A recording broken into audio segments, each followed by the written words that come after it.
వినేవాడు వేర్రోడైతే చెప్పేవాడు అమెరికా వాడు అన్నట్టు తయారైంది పరిస్థితి. ఇరాన్‌తో కాల్పుల విరమణ ఎవరు ప్రకటించారు?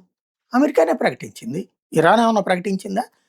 పాకిస్తానోడు చెప్పాడు కాబట్టి మేము కాల్పుల విరమణ చెప్తున్నాం అని చెప్పింది. పాకిస్తాన్ అనేవాడు ఒక ఉల్లుకా పట్ట. వాడు చెప్పేదేంది, వీళ్ళు ఆపడం ఏంటి? ఆగిపోయినాయి. అంటే పాకిస్తాన్ చేతన తనే ట్వీట్ చేయించి తనే యుద్ధం ఆపుకుంది. అక్కడే అమెరికా చపల చిత్తం, అమెరికా తెలివి తక్కువతనం, అమెరికా ఎంత వేస్ట్ అయిపోయింది దాని వ్యూహాలు అన్నటువంటి తేలిపోయింది. ఇప్పుడు హార్ముజ్ జలసంధికి సంబంధించి ఏమీ తేల్చకుండా జరిగితే హార్ముజ్ జలసంధిని తెరిచేస్తారని చెప్పి పాకిస్తాన్ చెప్పింది. అలాగే హెజ్బుల్లా మీద దాడులు జరగవని పాకిస్తాన్ చెప్పింది. అది ఎవడు ధృవీకరించాడు? వీళ్ళు అనేసుకున్నారు.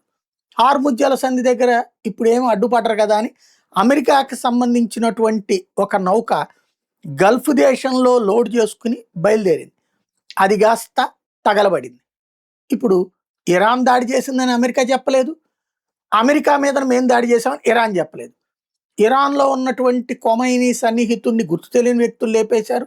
అది మేము చేసామని ఇజ్రాయెల్ చెప్పదు. ఇజ్రాయెల్ చేసిందని ఇరాన్ చెప్పదు. ఇక ఇట్లాంటి కౌకు దెబ్బలు పడతాయి అన్నమాట.